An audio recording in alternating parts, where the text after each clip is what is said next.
Thank you so much to all of you for being here, coming to the first annual end of the semester, end of year Kansas Wesleyan Speech and Debate Showcase. What you're going to see tonight are some really amazing performances.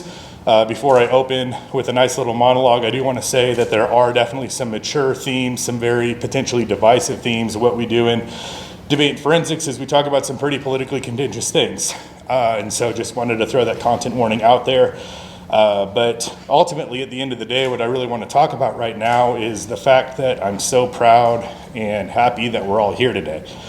The last time that I did something like this, a showcase for a speech and debate team that I coached, was December 2019, and that was barely kind of a showcase. It was more of an open house. So really you're looking at May of 2019 May of 2019 was the last time that I did something like this, and that was back when I was out in Arizona. And it's always such a wonderful thing to show the general public and members of the institutions that I coach for and that I teach at, to show what our students are doing when they go out each weekend to the various tournaments.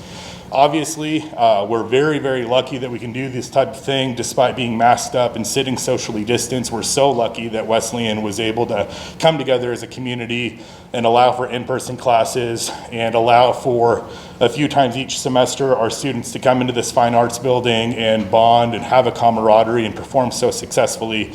And it's been a really harrowing time in the pandemic, but it also really a showcase of the love and the culture that's here. And part of that culture obviously involves the amazing lessons from Gary Harmon, who is retiring this year in a couple of weeks actually. And so when the pandemic hit, I was in Arizona, and I thankfully was able to move back to Kansas and be in a smaller, safer area.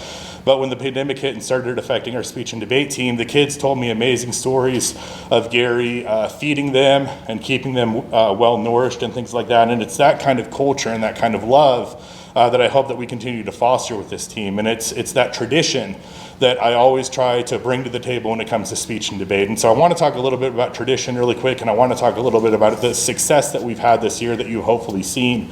One of the biggest traditions that I like to do before speech and debate tournaments is I'll always get two things that week. I'll always eat at two places. I'll get some really good Asian cuisine, and then I'll get a gas station sub sandwich from Casey's.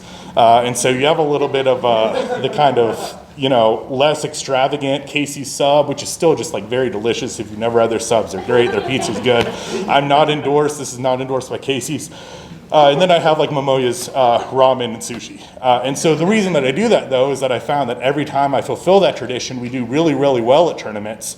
And then the one tournament I didn't do that tradition at this year, we had like 2 students go sick, and we only had like 1 event break and placed like 4th or 5th, which is like solid, of course. But the reason that sounds so rare is obviously a good thing, because we've had such a successful year. We've won over 100 awards this year. We have 3 national championships. We've been to 10 plus tournaments, 2 national tournaments, and we've had just so much of a varied success. And the reason that we've been so successful, I think, and part of that could be putting too much into spirituality and metaphors and traditions, is one of my favorite memories from last semester. Last semester, we hosted a tournament online. We called it the Forensics Flyover, because Kansas, regardedly, is sometimes viewed as a flyover state. And right before awards, I have no clue how this happened, but right before awards, my belt broke. And so we're hosting awards in FA 222 up there, and where we have our normal practice meeting, and I come in and I'm hobbling and I'm just trying to hold up my shorts. And Bryce and Abby and Harmon, do we have any West Wing fans in the house? Okay, so 2 people have saw the West Wing. You guys really need to watch the West Wing. A really amazing memory of the West Wing is the president, Josiah Bartlett. He's walking to a debate, and he has this tradition, and it's not so much a tradition as it is just a comedy of errors, where he had a previous debate performance where he just went really off the cuff, went really well, won against his opponent, and it's because his tie got accidentally cut. It got caught in a door or something like that. And so he's walking to this next debate, and he's talking about how he's nervous and how he doesn't know how this is going to go, and his wife just snips his tie. And he has to quickly get a tie in replacement from, I think, Sam Seaborn. And this belt breaking moment was like a less presidential maybe less classy version of that, because I realized my belt had broken. I'm like, Bryce, I got to get your belt, man. And he's like, what? And I'm like, just give me your belt, please. And I don't really have a pretense there other than I'm just like barely holding my shorts up. So Bryce tries to give me the belt, but Bryce's belt is a little too short. So I turn to Harmon. I'm like, Harmon, I got to take your belt from you, man. And so we get Harmon out of his belt. I put it on. I give a really great awards performance, if I do say so myself. And we couldn't win at our host tournament, but we blew everybody else out of the water. And we couldn't say that, obviously, because we're hosting at the same time. But we had such a great performance that I realized maybe breaking the belt is the important thing. And we had a tournament the second semester. I don't know what it is with me and belts. I lost some weight from when I moved from Arizona to here, and so I was just working them really hard. But I had another belt break second semester at a tournament, and we won that tournament. And then the kicker is between nationals. Between nationals, our first nationals, we placed like 15th across the board in a couple of areas. We had a couple of 5th place performances. We had some quarterfinalist debate performances. Between nationals, I break a third belt. And then the second nationals, we go in there, we win 3 national titles. We have some 4ths and 5ths, some more quarterfinalists. And so I think the tradition is not just sub sandwiches and Asian food, it's also breaking a belt, which can get pretty expensive. But the fact of the matter is, that's a tradition that I hope, at least maybe not the belt breaking, I hope those food traditions continue next year. And so, like I said, we've had such an amazing success this year, and so you're going to see some of those successes. You're going to see 2 of the national title performances that we won. Before that, I'd like to have Savannah Bonilla come up. She's going to be giving an extemp speech in 30 minutes. And so this, and what Bryce is going to do, might be the most impressive thing that happens all night, because I am literally going to look up a news story right now to create an extemporaneous question from. What extemp is it's a limited prep event where students give a 7-minute speech that they prep in 30 minutes. It is one of the most intense things that we ever do, because it's one thing to memorize a speech or memorize an acting performance, but it's another to create that speech within 30 minutes. So Savannah, you have your pen and your paper, perfect. Your question is, will the United States successfully pull out of Afghanistan by September 11th? First, I'd like Bryce Boyd to come up to the stage. Yep. Great job, Bryce. Climbing the stairs. So Bryce is our second extemper tonight, and I'm pulling up a nice little article from Sports Center here. You're just gonna keep it to the noggin? Yeah. Yeah, that's fine. I can remember things. Very successful. Bryce, national champion extemp. So your question, Bryce, is how will the Major League Baseball All-Star Game relocation affect politics in sports? So going off to the, yeah, for sure. So in keeping with the tradition of me messing with things, this is going to be a little bit of a humble brag. I actually own a suit, an expensive one for like a young adult. As such, it's at my parents' house in Osage City because I didn't really need to like bring it out here for anything. And so that's why I don't have a suit jacket. So I took Bryce's suit like I took his belt, and now I'm giving him a suit back. The only difference is this fits. Yeah, absolutely. And so he's gonna go prep his extemp. Next up, from Lyons, Kansas, we have Elizabeth Schaefer, who will be performing her DI that took 3rd at nationals.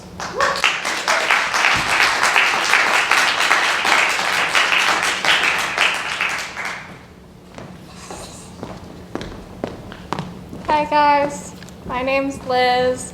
I'm a sophomore here at Kansas Wesleyan. I'm a theater major with a music minor, and I'll be doing a DI about confidence. So I hope you like it.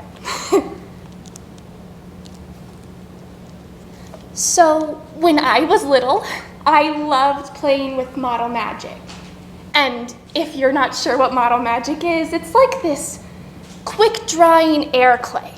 And it comes in 4 colors. And so if you want any more, you kind of just have to mix them yourself. And I had come up with this really elaborate plan. And it involved making people. But then eventually the people turned into villages. And everyone needed their own little home. So I started collecting all of my cardboard boxes. And everyone needed their own little bed. So I started collecting some tissue paper. But the mattresses, they were made of model magic. And I love this, you see, because it was my world and my space, and I could build. Psychology Today tells us that self-validation helps you to better understand yourself and build a better identity as well. People struggle with self-validation and confidence every day, just as I know I am right now, and just as I know Isabel Conley does in Model Magic, as she learns how to read. So I had just turned 5 at the time, and it was time to go to school. And school is a lot different than home, because home had light and color, and school had crappy carpeting and bad murals on the wall. And when we got there, we had to do this thing called a reading circle, and I wasn't really quite sure what that was, but it was pretty clear everyone else got the memo, because everyone else brought their chapter books. Well, I brought my picture book, and everyone was reading off their pages like it was nothing.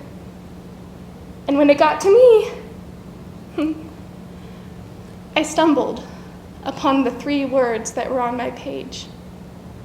And I thought, maybe something's off. And so I got sent to these special learning groups and these special reading groups, and they kind of look like school, but they were on the weekends. They were a little bit more sterile. They had white walls and high-grade tables, and they would put all of these things in front of me, like blocks and letters and numbers, and eventually words, like small ones like cot, mat, top, hat.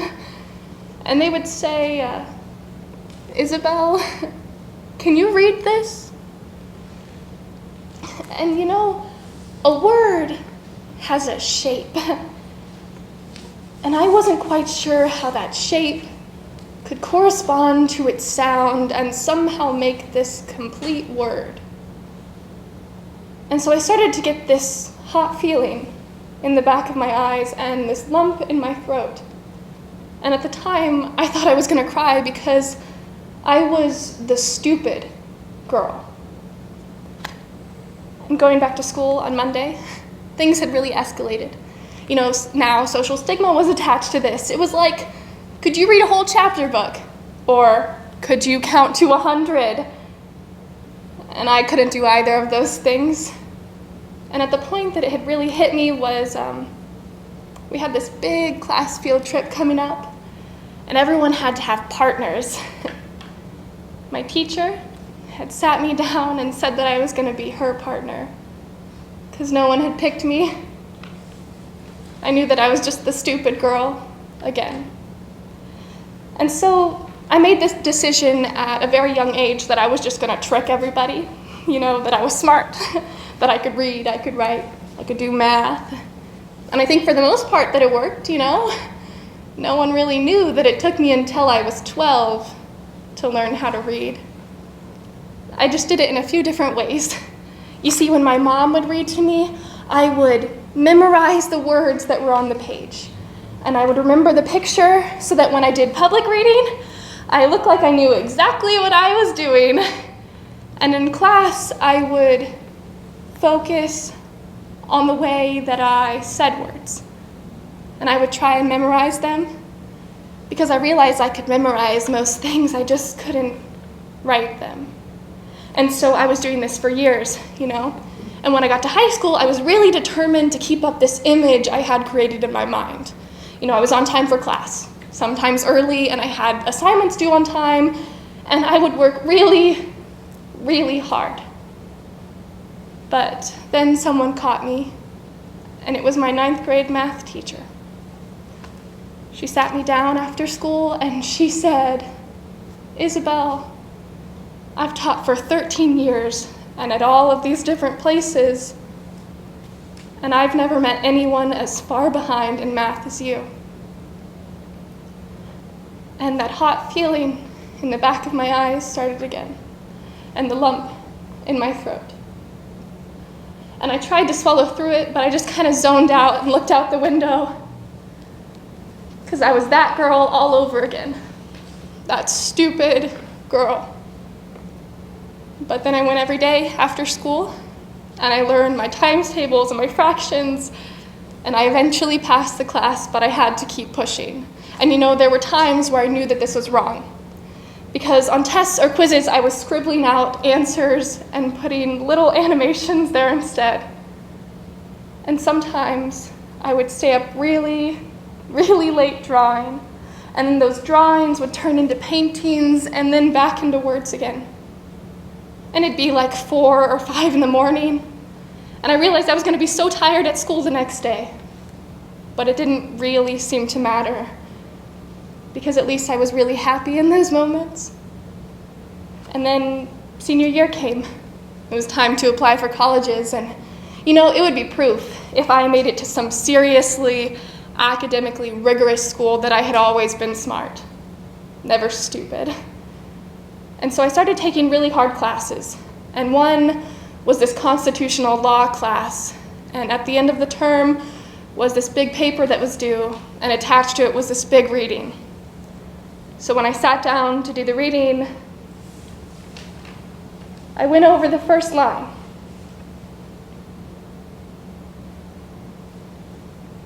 And I didn't understand what it had said. And I took a breath, and I said, I can do this. And I went over the same line again.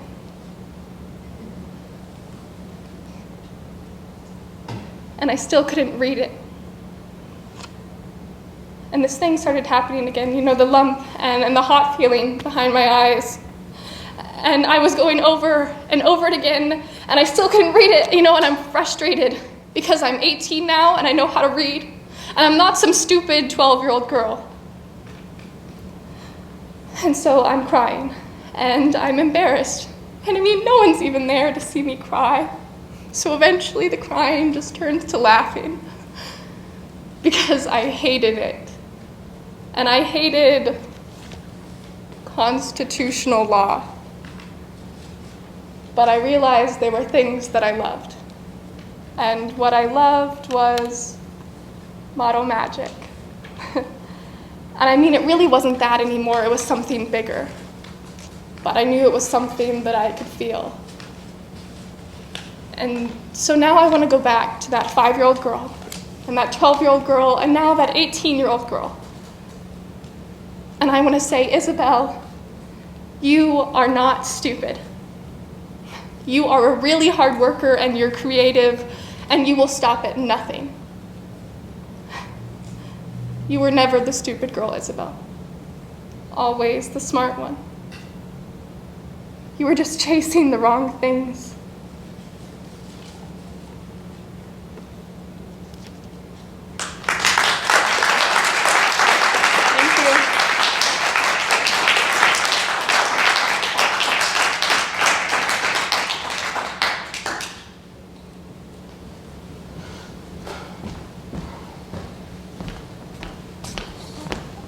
I keep exhaling into my face shield, and it starts to fog it up a little bit, but then the fog goes away. So this is like really good material. So next up, we have a competitor that has grown so much over the course of the year and gotten better tournament to tournament, and was a really key success in not only our sweepstakes success at Pi Kappa Delta, but also our 3rd place finish at NCCFI Christian Nationals. And so up next with an informative from Abilene, Luke Hager.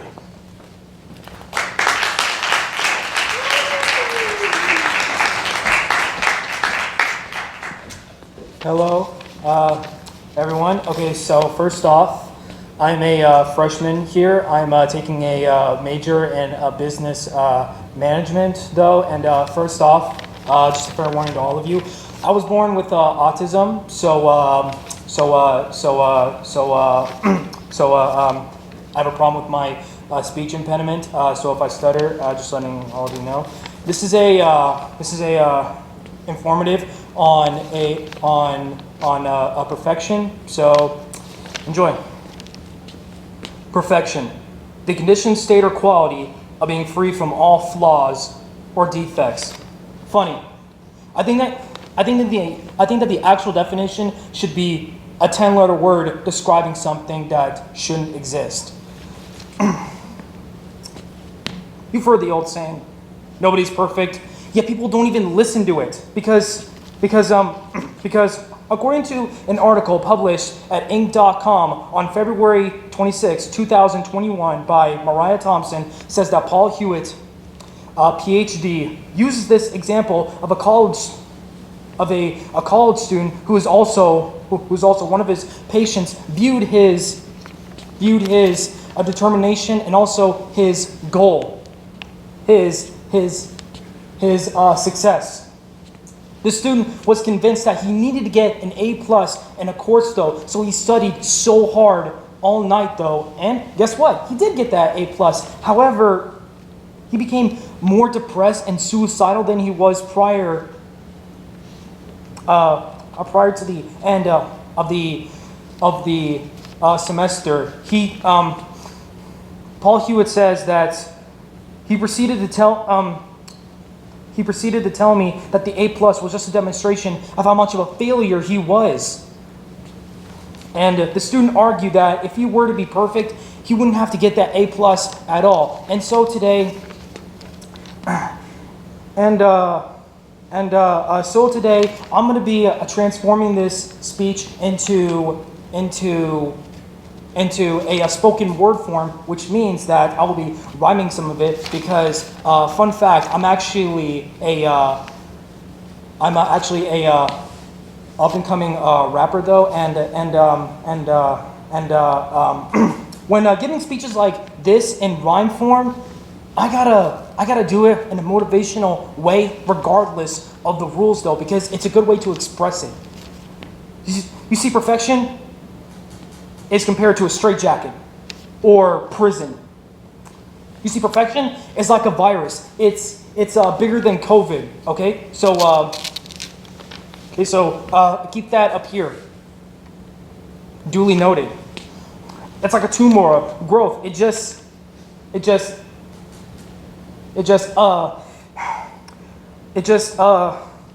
infects the mind of who it attaches itself to until it completely destroys the host. You see, I hate the very word perfection because it has driven me years, guided by fear. I was constantly comparing myself to my peers. I was stressing and striving to reach some ideas until I finally realized that I had some up here. Oh, you thought perfection was real? Well, I disagree because I'm going to compare perfection to like a tree because get this, in real life, have you ever gone out to a forest or a jungle and seen a perfect tree? Nah, see, because you see, they all have a little something going on. Some lean this way, some lean that way. Some got a little too much moss. Some got a whole bunch of bark that has been ripped off. Their branches come in different shapes and sizes until non-tree lovers come in and express their ignorant bias. And somehow they're all beautiful. I did some research of a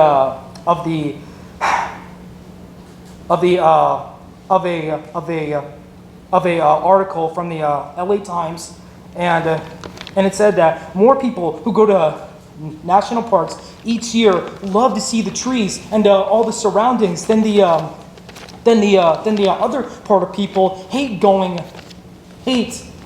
there because of all the bugs, plants, and seeing the trees because they're ugly though.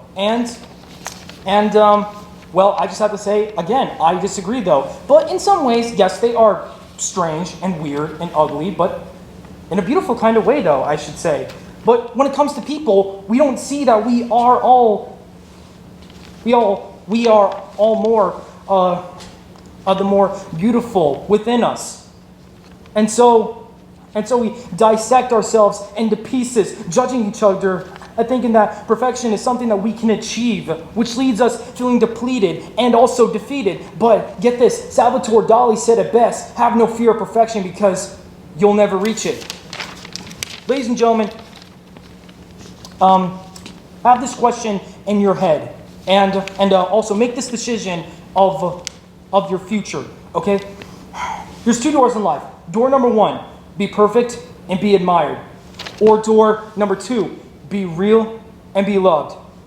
I say choose door number two, and choose it quick, because life is too short to try to reach up to something that just doesn't exist because it just makes no sense. So please create your own unique form,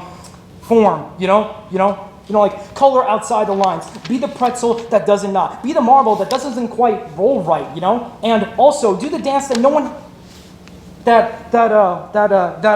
no one has ever seen before. Because here's something you should know. I mean, it doesn't matter if people stop and stare, because if the Leaning Tower of Pisa wasn't straight, nobody would care. Think about it.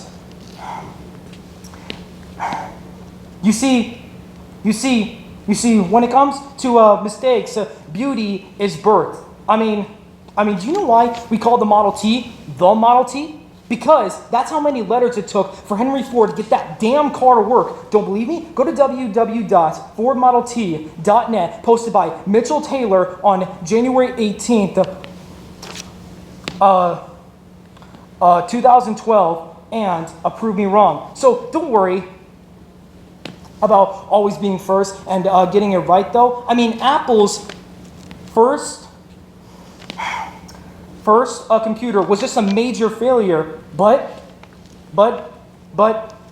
look how far, look how far have they came to making a phone that when it gets wet, you can put it in rice and then boom, it's automatically fixed, though.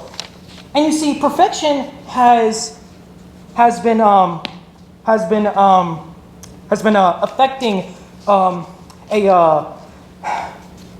affecting a specific type of people, like students in college and college, elementary school, and also high school. Most of all, though, because most students who try to get to college try to reach up to their future, though. Teachers would try to work them like robots, though. But most people say that no matter how much that they get, 110% of their effort, they would always fail, though. I was in that position. You see, I got low grades. You see, everyone was picking on me because I have a mental disability, which they labeled me as retarded, stupid. They would label me as a fat guy, though. I was very low. I got depressed, and I thought about ending myself because I was a worthless piece of garbage. But you know what? I'm here right now. I'm a freshman in freaking college. No one and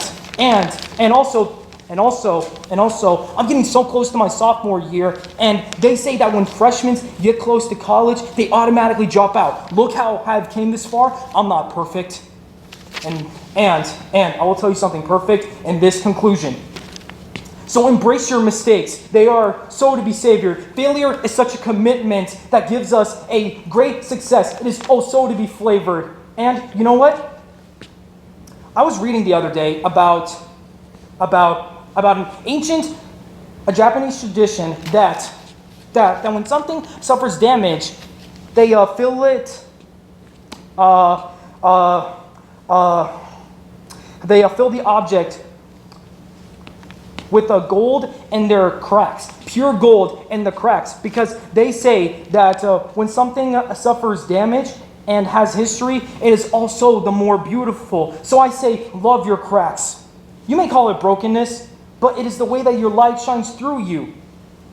And if you have no one else in your corner, consider me your true supporter. We can shine together. You see, as a society, we try to diagnose our gifts and disorders. So you don't need to be a perfect person with a perfect skills or a perfect build, though. Like that's how I got here, though. Not trying to be perfect, though. And real talk, real shit here. Try to have this quote in your head. You see, the truth is, real people aren't perfect. And perfect people aren't real. Thank you.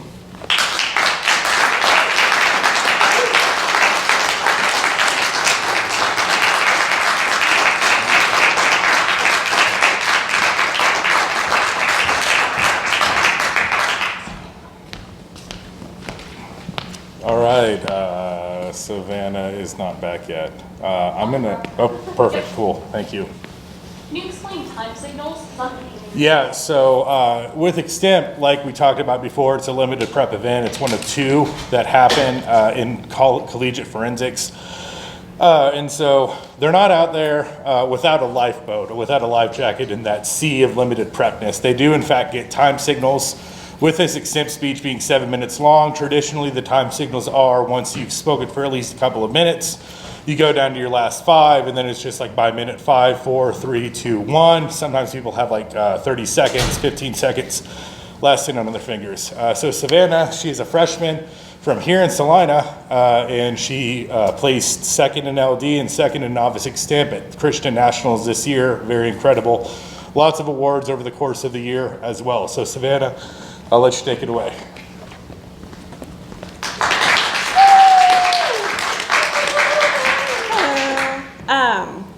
My question, again, I'll just repeat it before, was will the United States successfully pull out of Afghanistan by September 11th? Okay. Since President Biden's inauguration in November of this year, he's attempted to clear the murky waters of U.S. foreign policy. And in his first meeting with the State Department, State.gov and the White House point out that he wanted to make a couple of things clear. That the United States wants to uphold their moral obligations in foreign policy, engage in diplomacy with core democratic values, and finally become a more credible ally. But although this speech doesn't have anything specifically to do with Afghanistan, President Biden's stance on Afghanistan has been clear since the Obama administration. And it's that he wants to do as little in terms of physically being in Afghanistan as possible. And his proposal to pull troops as soon as September 11th makes this clear. But when asked the question, will the United States successfully pull troops from Afghanistan by September 11th? The answer is a clear and concise no. First, because of lack of peace talks within the Biden administration's plan. Second, because of increased territorial control from the Taliban. And finally, due to stacked up empirics against the Biden administration.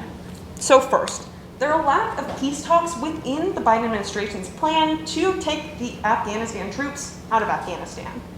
The Trump administration in foreign policy points out in 2020 that the Trump administration had a clear outlined peace negotiation with the Taliban to pull troops from Afghanistan. That was supposed to be met on May 1st. And as Newsweek points out, the Taliban, when the Biden administration took office, expected the administration to uphold those peace negotiations. We did not. And as Reuters points out in March of this year, the Taliban also did not uphold their end of the deal. But the key component that we're missing is that the Biden administration is not working on a conditioned approach like the Trump administration. The Washington Post points out in April 13th that the Biden administration wants to pull troops out unconditionally, and that on that September 11th deadline, we're just all supposed to be gone. There's nothing on the end of the Taliban that's meant to be upheld. The issue with this lies in the idea that we're leaving the Afghanistani people without clear protection and without any word from the Taliban that they're going to back down. This shows that since the President Biden has said that we're going to tear off taking out troops from Afghanistan, we'll clearly see that when we start taking troops away, more issues with the Taliban will arise, and we'll back up our stance.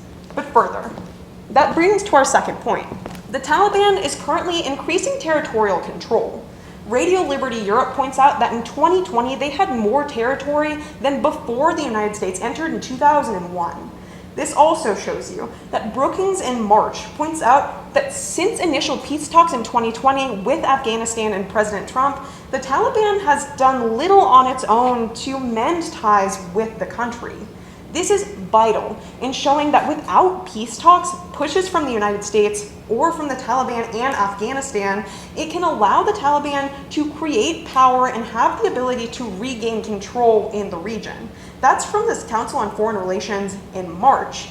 And Axios points out in April 13th that the Taliban is saying that they're no longer going to engage in peace talks until the United States pulls out. And although this is a clear signal that they don't want to work with anyone until troops are gone, the lack of US involvement is only helping to bolster the Taliban in not allowing them to mend peace in a less destructive way. And finally, the empirics are stacked up against the Biden administration. And just yesterday, US News points out that specific military intelligence are more concerned than they're letting on about this plan for September 11th, saying that the United States military is concerned with the ability of the Afghanistan people to hold after we leave. But Afghanistan President Ghani pointed out in April 13th in a tweet to President Biden that the Afghanistani military is more than equipped to deal with the Taliban. And although Ghani made this statement clear in his tweet, it's not necessarily historically accurate. And when given the chance, the Taliban will try to take more control, especially territorial control, in Afghanistan. And further, it's clear to understand, Reuters points out in April 15th, that even though Biden wants to end this so-called forever war, his lackluster and fast approach doesn't allow for the political outlets to ensure that we get our troops out in a safe and effective manner.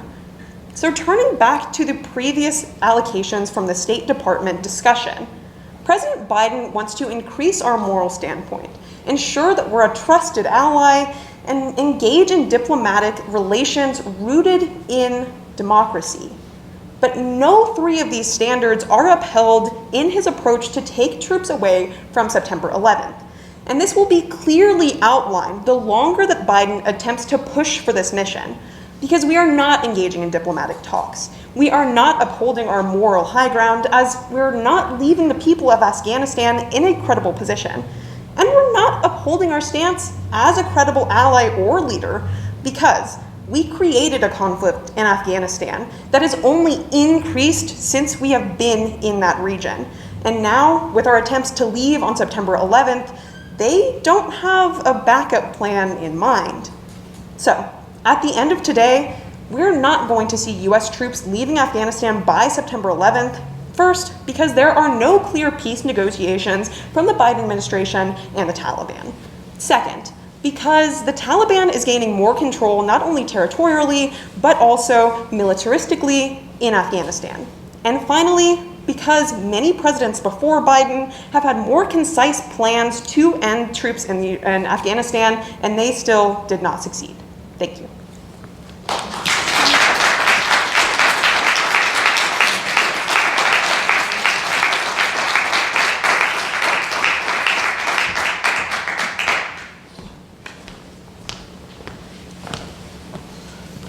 So before I came to Kansas Wesleyan, I was coaching at a community college, and something that's really rough about that from a coaching standpoint is oftentimes you only have a student for a year or so, and oftentimes you maybe have students without a lot of experience, which is fine. I can coach someone with little experience, and this next performer is a testament to that. Another thing that's really important to keep in mind is that all but one of the performers on our team tonight did this thing in high school. They did debate and forensics in high school. They had really solid high school coaches, so they came in with a little bit of a wealth of knowledge that Harmon and I could help forge into more competitive knowledge for college. This next performer doesn't have that background, which makes it all the more impressive how successful she was at both of our nationals. This next performer was a quarterfinalist in individual debate at both of her nationals, and we couldn't find anyone brave enough to debate her, so she's going to be giving one of her intro pieces. A sophomore from Chandler, Oklahoma, we have Madeline Orrell.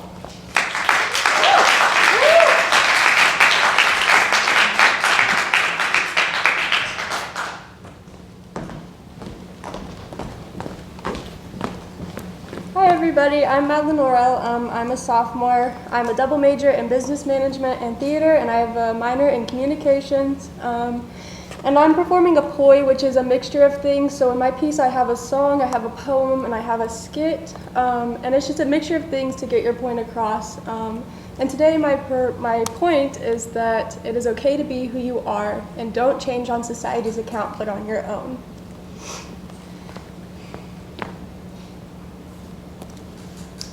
But I think that it's hard for people to see that I love all these people, and honestly, it doesn't matter what you look like or how much you weigh, it's just that these girls know they're okay.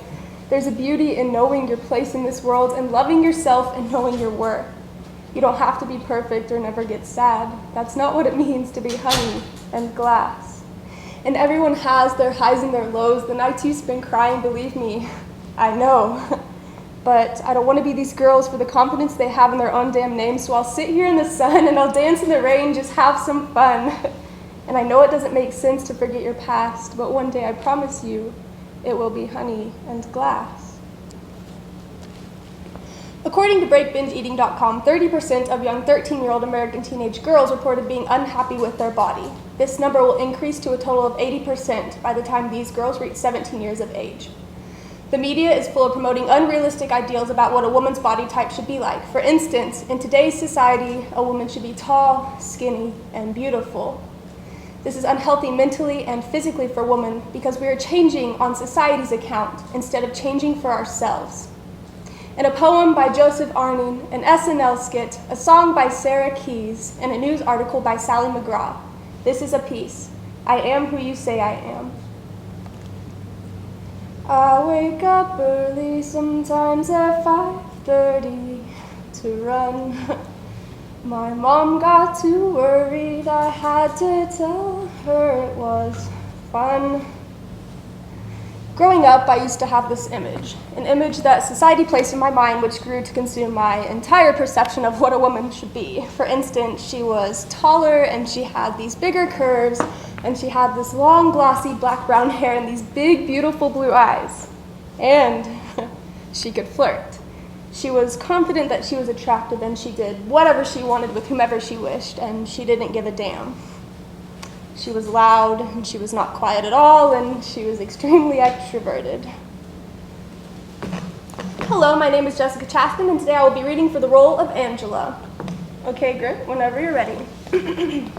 Hi, my name is Angela, and it's nice to meet you. Okay, that's good, but could you try it again, maybe hot, you know what I'm saying? Okay. Hi, my name is Angela, and it's nice to meet you. Okay, great, but could you try it sweet but hottest, but hot? No, can you be younger, you know what I'm saying? Just be hot. Hi, my name is Angela, and it's nice to meet you. No? Okay. Oh, I feel like a failure if I don't skip breakfast or lunch. I'm chasing a body I know that I'll never outrun. What do you tell yourself when you step on the scale or apply your makeup? That's all part of your monologue. Your inner monologue may be related to things that family or friends have said and can cause you to reevaluate your emotional boundaries. And she walked into a room and she laughed and she smiled and she waved and she didn't think about things too much because she didn't share her opinion, and she was always silly and fun and carefree, and she never shed any tears and she never had any problems. And everyone loved her. I loved her. I envied her because in every way she was the opposite of me. 'Cause I'll always wish I was smaller than this, and I just can't quit pulling at my skin. No one was born hating her body. We learn to hate ourselves as we begin interacting with people and absorbing messages from the media and participating in society. I was often quiet, and I wasn't funny at all, and I wasn't extroverted, and I was broken, and I was crying, and I hurt sometimes. And I was hurting because I was not she. She, this image who I thought I should be, because no one is going to love someone like me. Oh, I'm scared that I'm never gonna lie. How I look and I wish I knew why. 'Cause I always wish I was smaller than this. So many people told me I should be she, and they laughed and they scorned, and I tried. I tried so hard to be what they wanted of me. I lost myself time and time again.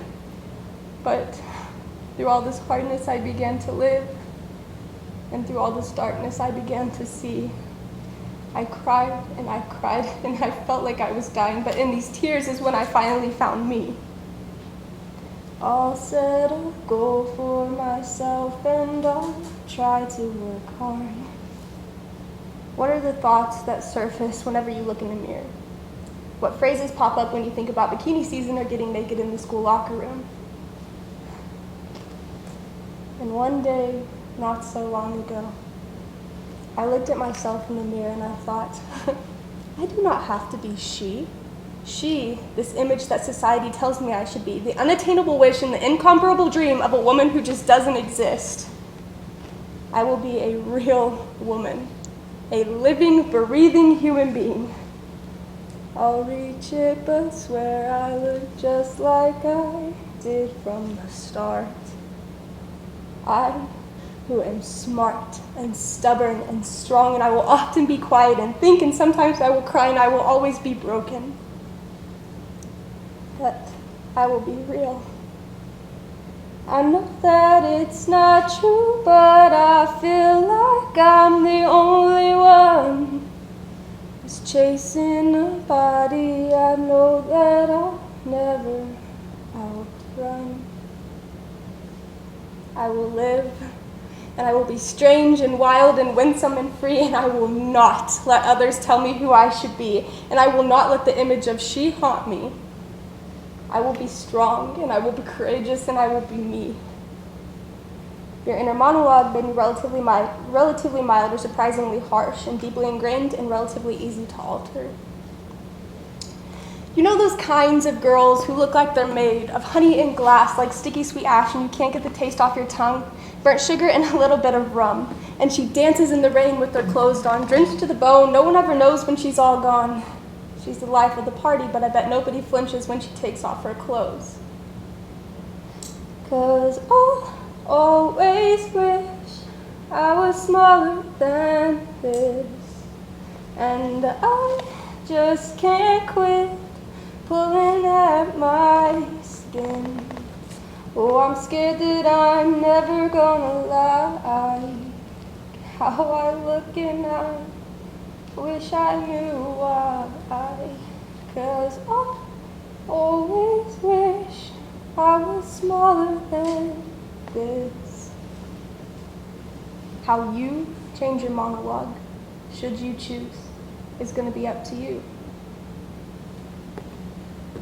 Me, who is so much more than she.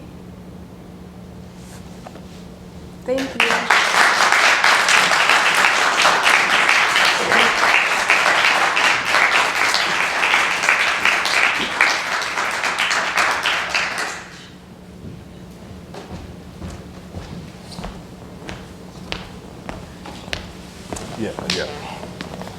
So Bryce will be here in a second for our second extent. Oh, perfect timing, Bryce. Come on down.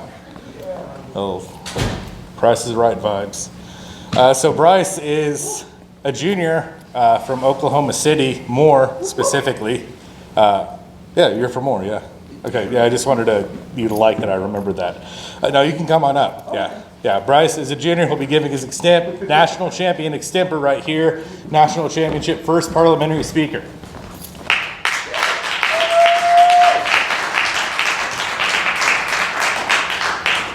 Bryce, would you like time signals?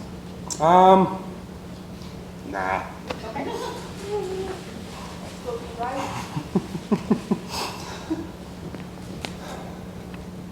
Just give me 1 second here to catch my breath a little bit, kind of ran in. Tell us about yourself. What's your major? Oh, yeah, okay. So I'm a communications major, got a minor in history. I'm a junior. It's pretty much all that's interesting about me. So let me go ahead and get started here. What does an Atlanta Braves fan do after his team wins the World Series? He turns the PlayStation off. The pain of being a fan of a team from Atlanta is apparent during the choke. Whether it be basketball, football, or baseball, the city of Atlanta is cursed. To be so close to success, only to have your own failures pull it away. Like last season, where we were one game away from our team's first World Series berth since the turn of the century. and we let the Dodgers win 3 straight. And then we lost in Game 7, and then the Dodgers won the World Series. And this, unfortunately, is not the most recent choke of the Atlanta Braves. This time, it was something they couldn't even control. A CNBC article published on April 20th discusses that the MLB, in response to controversial Georgian voting laws, has decided to relocate the 2021 All-Star Game from the city of Atlanta to Denver, Colorado.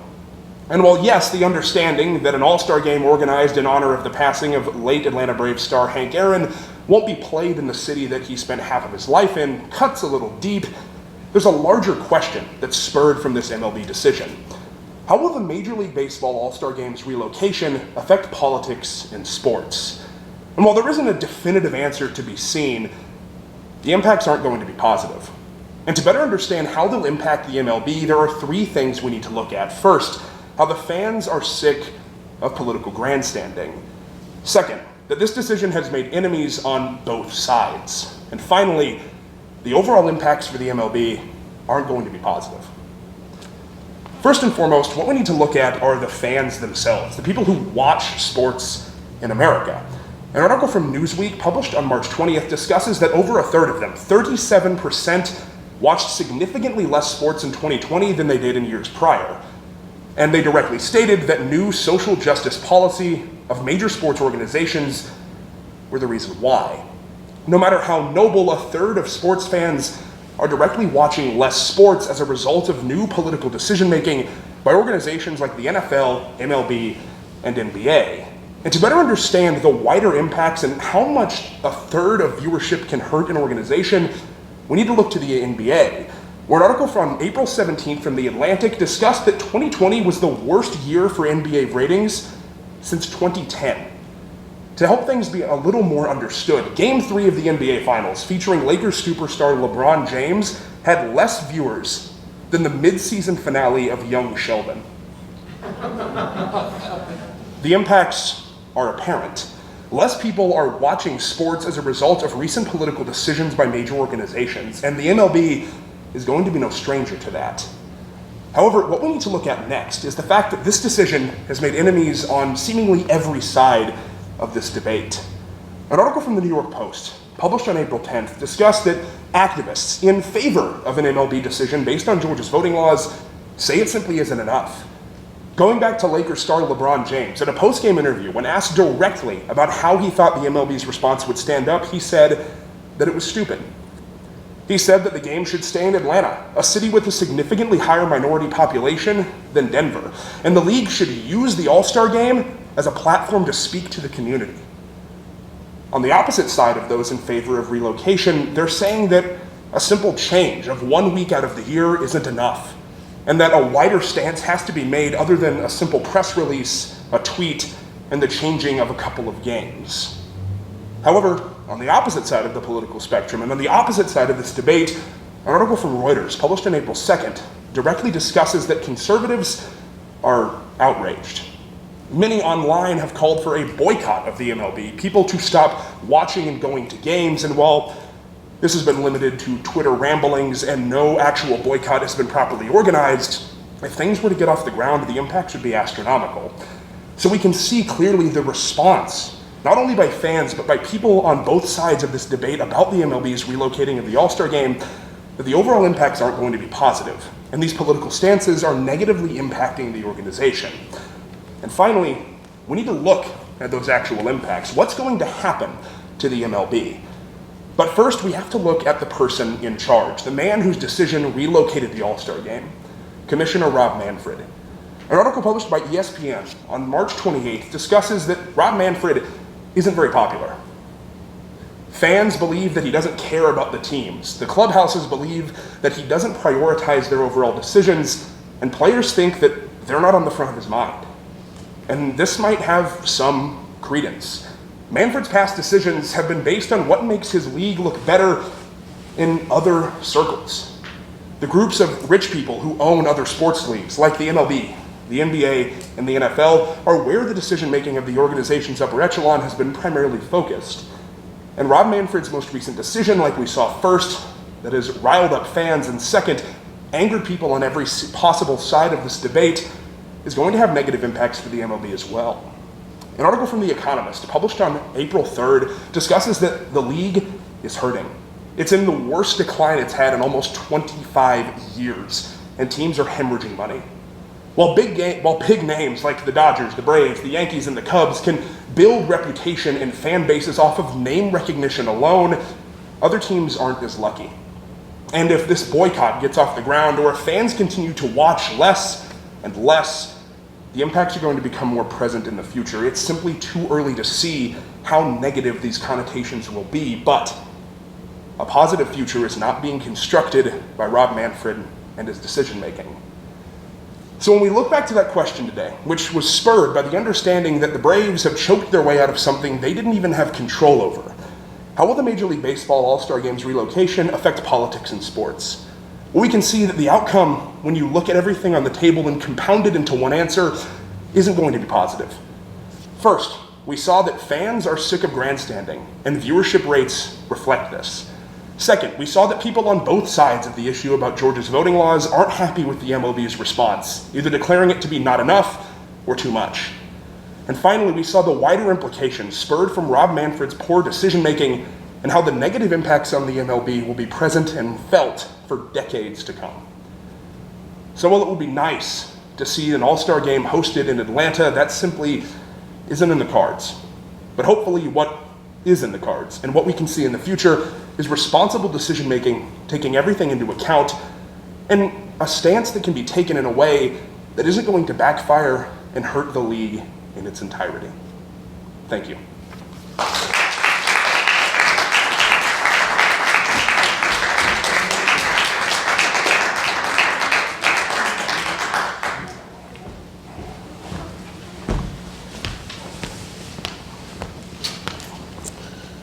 So thank you to Bryce and thank you to our performers. I'm kind of burying the lead here.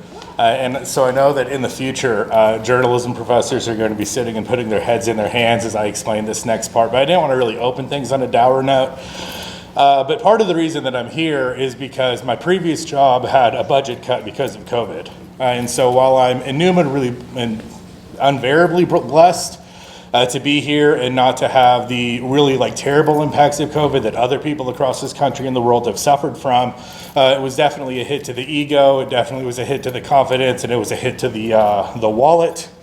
And basically I had to uproot my entire life and move away from Arizona during a pandemic back to my home in Kansas. But the silver lining here and the blessings here were not only Gary Harmon and Barbara Marshall, but also Wesleyan in general, and especially our speech and debate team. Because I'm so thankful that they welcomed me so emphatically with open arms, and it's the most validating, amazing feeling to have that I came in and that Gary Harmon basically handed me the keys to a sports car, or rather a truck, a really, really nice truck, and he said, do what you can with this, do the online thing, you got this. And Harmon put so much faith in me, Barbara Marshall put so much faith in me, and so we want to pay that faith back to Harmon. With some flowers and a card.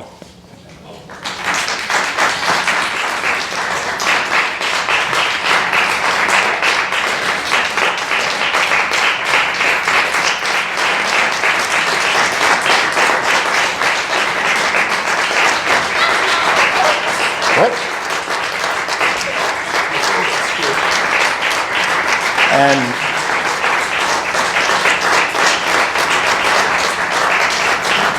this type of thing keeps building like a snowball effect because we not only wanted to give him some of them, but we also wanted to record some words for him. So if one of you guys can hit play on the computer there and we can all direct our attention up here. I don't know if we're gonna have to kill the lights a little bit, Hunter.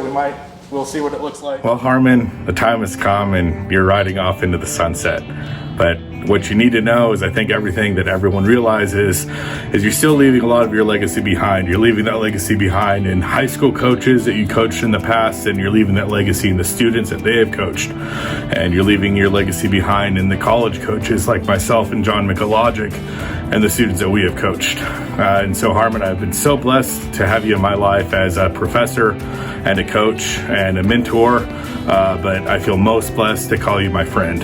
And you've had so many memories that you have helped me craft and been a part of.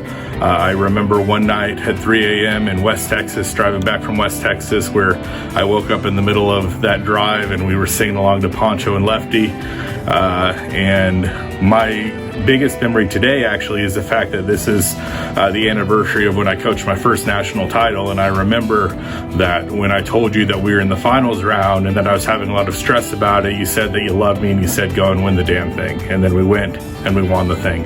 And so Harmon, I'm so thankful for that. And I'm so thankful for everything that you've given me in life.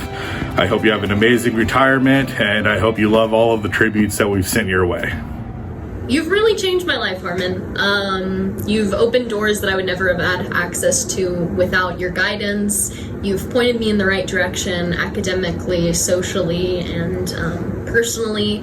And I really appreciate our friendship, your mentorship, and you are a very positive light in every single day. And I appreciate you. He's pushed me to proceed in my dreams of acting and doing forensics again, like in high school, because I never thought that I would do that again. So that's fun. Hey Harmon, so I was informed that you're retiring, and I just want to say it is a huge honor, and I'm talking about a huge honor just being here at college and on this team though, and sadly I've only got to known you for like a few months though, but I really wish I could have stayed longer. But anyways, I'm really happy that Blair introduced me to you, and I really hope that this was the best day of your life. So Okay. thank you. Hey Harmon, I just want to say thank you for recruiting me to the team. I'm having a blast. I've never done this before, and you've been a huge help to me, and I'll miss you. Hey Harmon, you're really important and special to me, and I'm very glad that I got to be a part of KWU's debate team and forensics team for your last year of coaching, and I'm gonna hold that with me forever because it makes me so happy, and you've taught me so much in this 1 year, and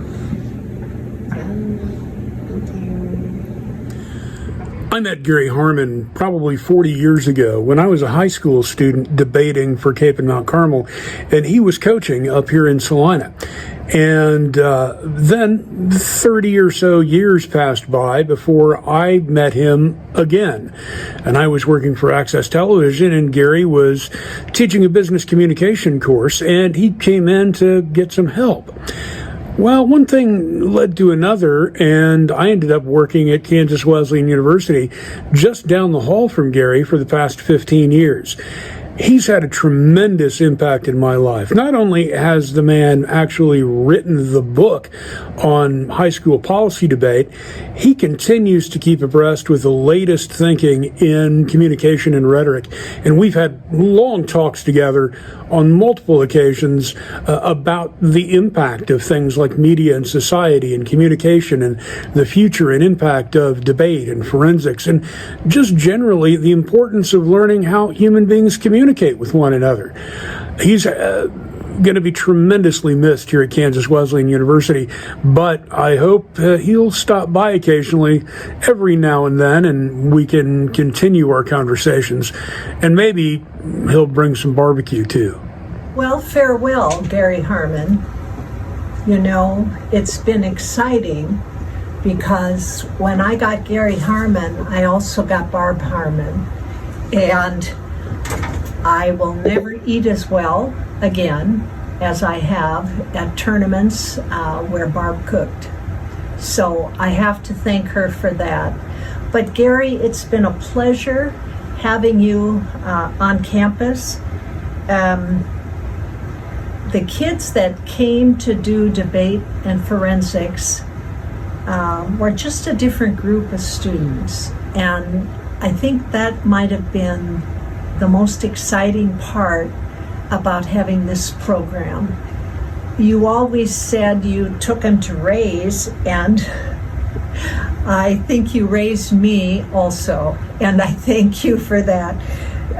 I learned more than I ever thought I would about this, not just the sport, but what it takes to manage a really good program. And I thank you for that, Gary. You're the best.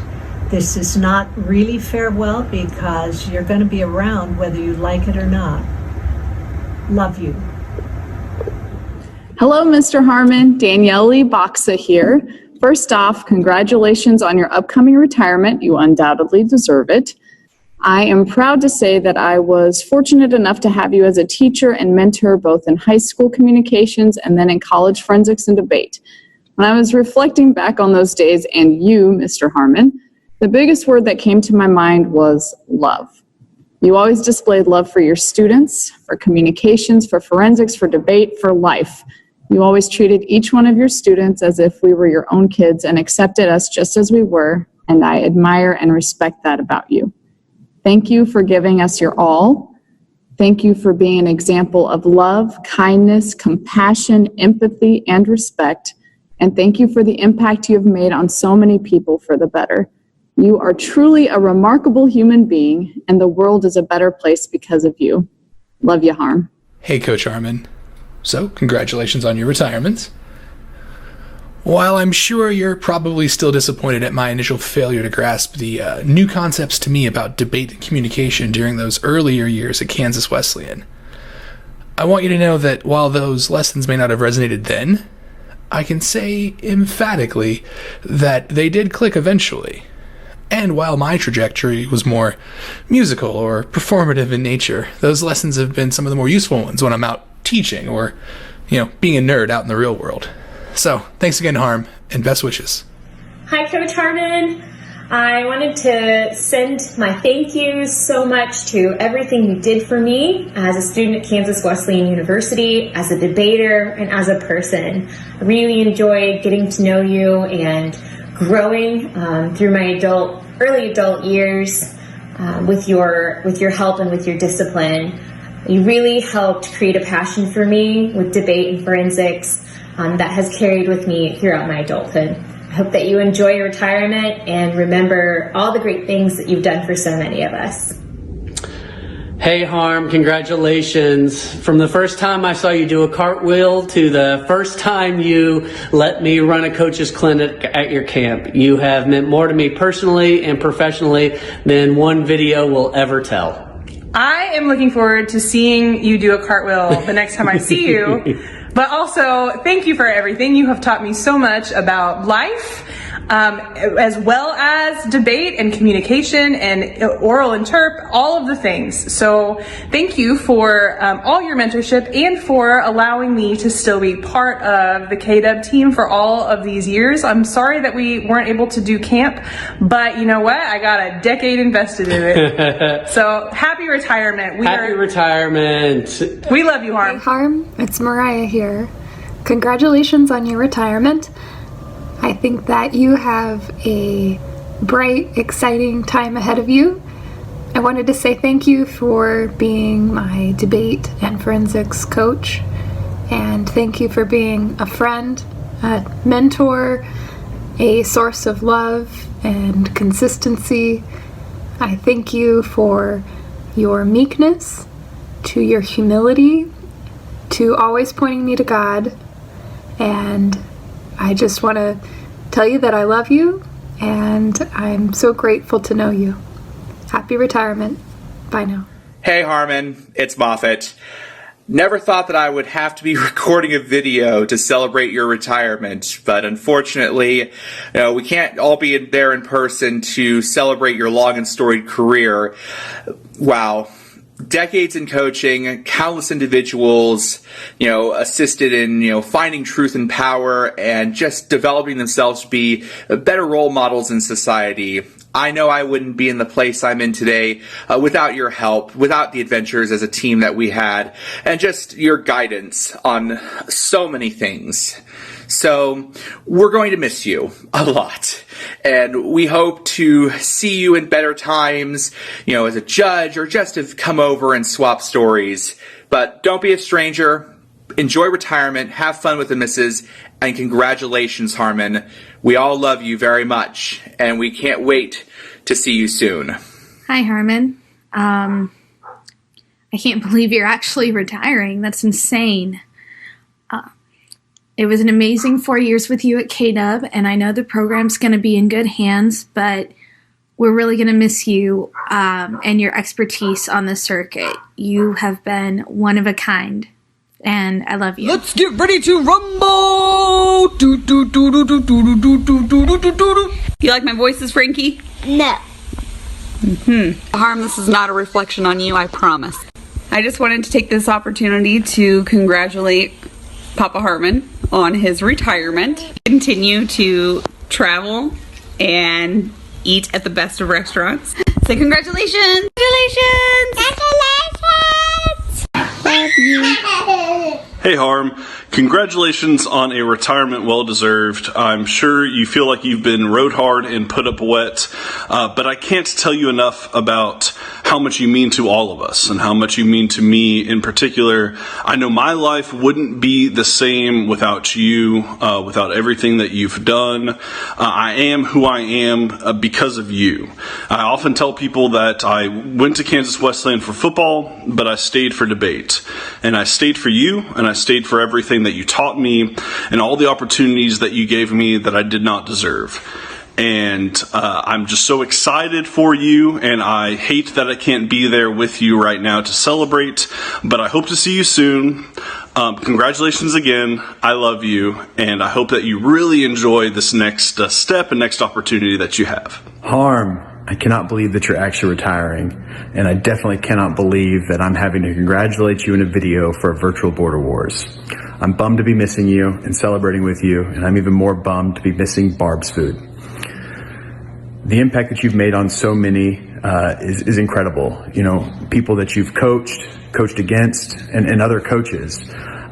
It really is amazing to see. I know that, you know, I wouldn't be the person I am today without you. I'm truly thankful for everything that you've done. You know, I wouldn't be the person I am or where I'm at without your coaching, your guidance, your love, and your passion that you poured into me. So thank you, Harm. I love you. Enjoy retirement. And you've more than earned it. We'll miss you. Go Yotes. Hey, Harm. Just want to send out a video to thank you for all you've done for me as a debate coach and what you meant to me as a mentor and a coach at my time at Kansas Wesleyan. You helped mold me to the person I am today. You taught me so much about debating, being a forensicator, and how to grow in my faith as a Christian. You are deserving of all your words you've done over your careers as a coach in high school and at Kansas Wesleyan. Congratulations on retirement. I hope you enjoy it. You will be surely missed, and not only at Kansas Wesleyan, but in the debate community across the country. I know me and all my teammates at Kansas Wesleyan will always thank you for your years of service and what you did for us. If I hope to see you sometime, if not, best wishes. Hey Harm, God, I don't even know what to say. 55 years in education, both in high school and in college. And I know if you've made an impact on half as many students like you have on me, that you mean a lot to a lot of people. God, you took me in and you treated me like one of your own, and it meant the absolute world to me, just like I know it's meant so much to everyone else in both speech and debate and in life, from horse shows to taking someone out to dinner to inviting us over for team meals. It never seemed to end, and your supply of love just never seems to cease. And I know that I appreciate that about you, and I know that hundreds of other kids do too. And we can never thank you enough for everything that you've done for us. So happy retirement, Harm. I hope that you enjoy it because you deserve it. Gary, I just wanted to say congratulations on retirement and what an amazing career that you've had. You are such an inspiration to me. You not only coached fiercely, but you, more importantly, loved on your students and on students all around you. And the stories of you helping your students through hard life situations was always just very inspiring to me and very challenging to me when I was coaching. I appreciate the love that you have for all students, not just yours. I mean, you have been such a supportive role to me from the time that I was competing all the way through coaching. And I appreciate your encouragement and the love that you've shared. I just love you so much. I'm so excited that you get to retire and that we get to celebrate you a little bit. I hope you and Barbara just have an amazing time and that you get to spend it with your grandkids. I love you. I think competing against Harmon's teams over the years has really shown me the type of coach he is. Strategically, and the value that he puts on education, this activity, like they always have competitive teams. Kansas Wesleyan has always had competitive teams and will always have competitive teams because of him. But the education that I think has happened because of the teams that he's put out there are important. I don't think that I always viewed this as an educational activity. It was a competition for me. It wasn't about learning or like learning how to be a better person or whatever. It was about how do you compete and be, the best or whatever. But I think that the way that Harmon coached his teams definitely showed me that it's more than that the things that we do matter in establishing community and establishing relationships with other teams. And that's important for both the survival of this activity and for like educational praxis, the way that we teach people and the way that we teach students. And I definitely think that he has made me a better coach by beating me when I was competing and also, coaching. So I don't think I'll ever be able to thank him enough for that. So, and I got my start at the Kansas Wesleyan tournament. And that was awesome. So yeah. Thanks, Harmon. We'll miss you. Coach Gary Harmon, congratulations. You are finally retiring. Dr. Jason Huff here. That's right. Since the last time that you saw me, I've gotten a bit older, a bit grayer, and I finally finished that damn doctorate. But I just wanted to tell you thank you because you gave me a model to follow, not only as a coach, but really as a mentor for not only one program at John Brown University that was very successful in terms of speech and debate, but I also then went on to California and started another brand new speech team. And your influence and the way that you handled your team always stuck in my mind. And it was always something that I could follow and use as a guide when I was having my own self-doubts as a coach. So thank you for that. And I always think it's interesting to look at the ripple effects that our careers have had, not only professionally, but also personally. You may remember a certain student of yours, Mr. John Mikologic. I know he was a pain in your ass. But now, later in life, now that John's become an academic, I'm an academic, we stayed close after I was a judge of his many times. He's now my best friend. And you had a direct influence, and I must say a positive influence in his life as well. So congrats on a life well lived thus far, both professionally and personally. I really appreciate you, and I hope you have a wonderful, wonderful retirement. Take care. Hey Harmon, I just wanted to say thank you for bringing me to this team and giving me a new family and a new place here on campus where I feel comfortable enough to be myself and I have people that love me. I want to thank you for all that you've done for me and for this team, and we love you. Hey Harmon, I just want to say thank you for having me here on this team. I never thought in a million years that I'd ever make to a college level, both school and a forensics and debate team though, Blair has told me from the beginning so much about you, and I'm so thankful to be here. Yet sadly though, it sucks that you're leaving this early though, and I just wish that we had more time together, but I just want to say thank you for having me here. I am gonna miss you so much.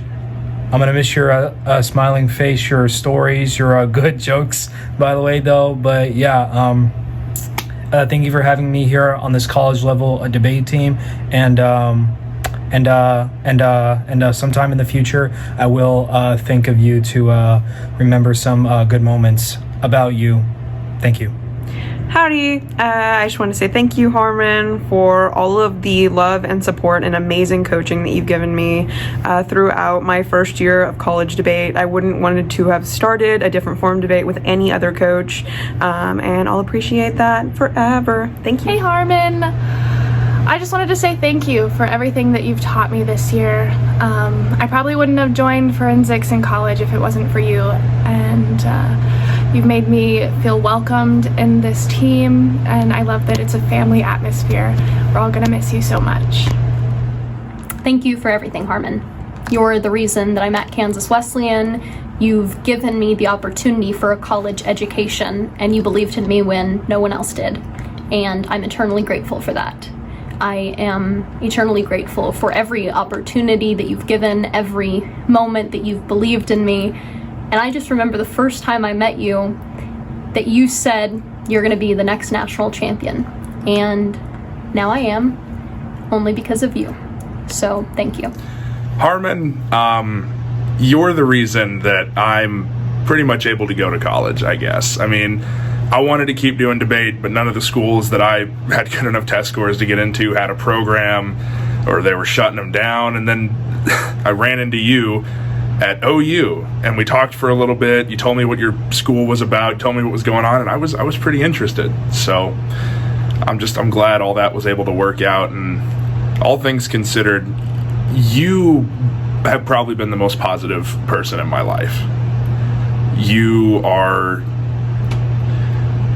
You're motivating, you're a hard ass, but in all the right ways. You know how to get the best out of people, and you try your hardest to make every single person into the best version of themselves that you can. I don't know where I would be if I hadn't met you 4 years ago. And I wake up every single day pretty damn thankful that I know that there is someone like you in this world that can help people reach their potential like you have with me. So I'm never gonna forget any of the things that you've done for me or for us, and I owe everything to you.